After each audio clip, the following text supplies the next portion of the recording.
Asaduddin Owaisi ji. Thank you, sir. I stand to oppose the President address motion.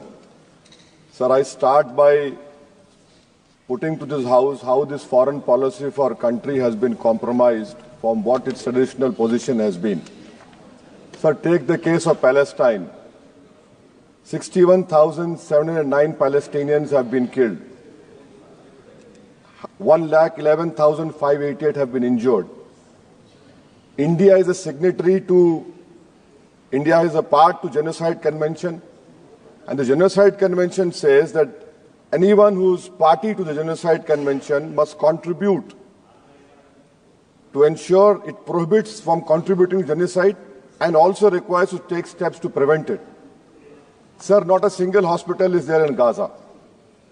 This country, this great nation of mine, had constructed 2 floors of a library in a university.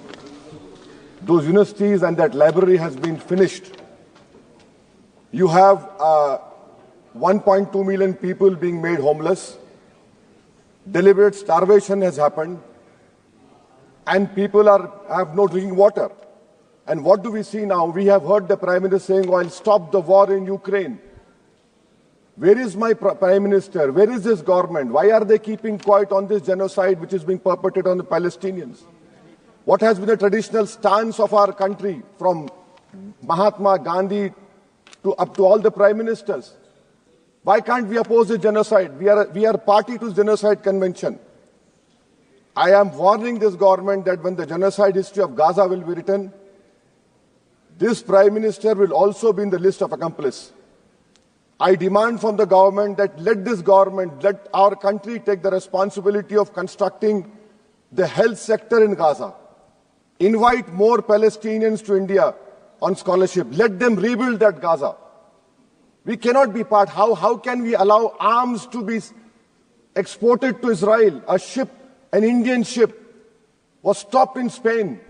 We are signatory to this Genocide Convention. How will history remember us? With what face can we face the world? Sir, second point. India's moral voice is dead in Palestine, sir. It is completely dead in Palestine, sir. Sir, come to China. The army chief in the interview to an English newspaper said rules out any troop cut along LAC. He says no troop normalization can happen. Why are we back to business as usual? Mansarovar Yatra will start, direct flights will start, visas will be issued, Chinese investment will be welcomed with open arms. Can we patrol those 25 patrolling points which we lost? Can we go and patrol in the buffer zones of Galwan, Pongsong Su, Gogra, Hot Spring and Kailash Range? No. With what we have lost 2,000 square kilometers of land. And it is back to business with China. I strongly condemn this step which this government is taking in the fear of China. Come to USSR. Pew Research study had said that 7.25 lakh unauthorized immigrant Indians are in USA and 18,000 are in final list of removal.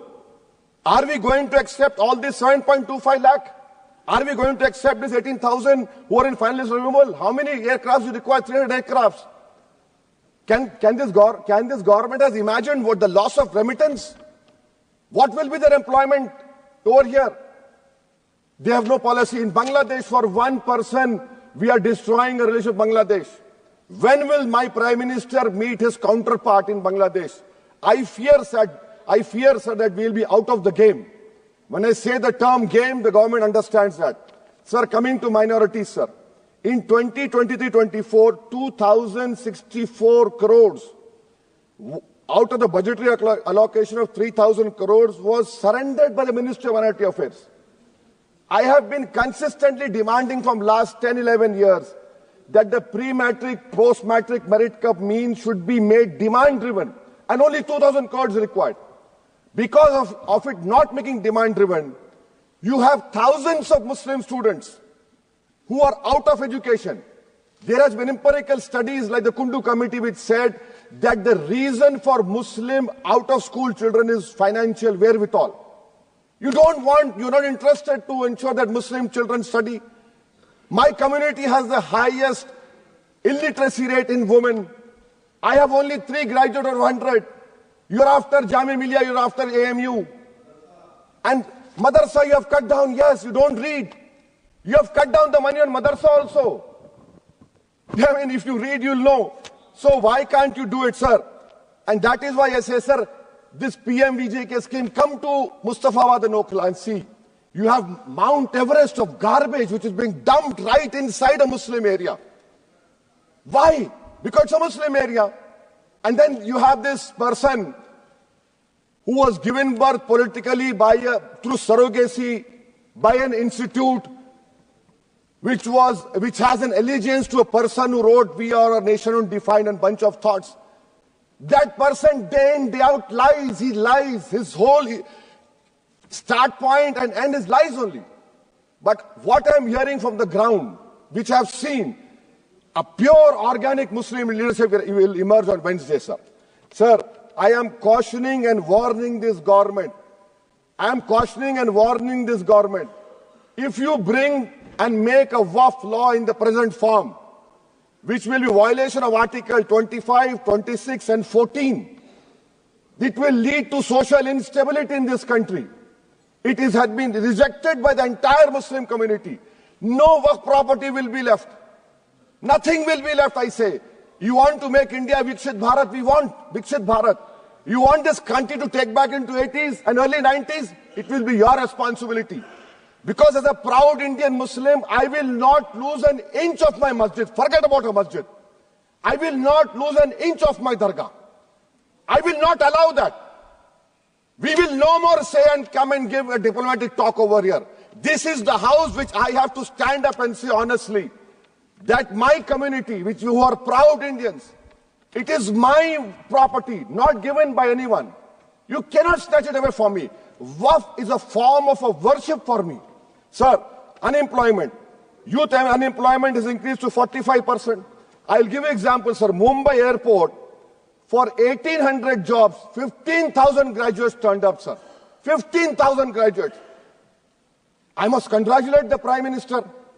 Sir, in Bihar and UP, you see train stations overflow with aspirants every time there's an exam for government. In public sector, oil and gas sector, so 15,700 jobs lost, even though their revenue doubled.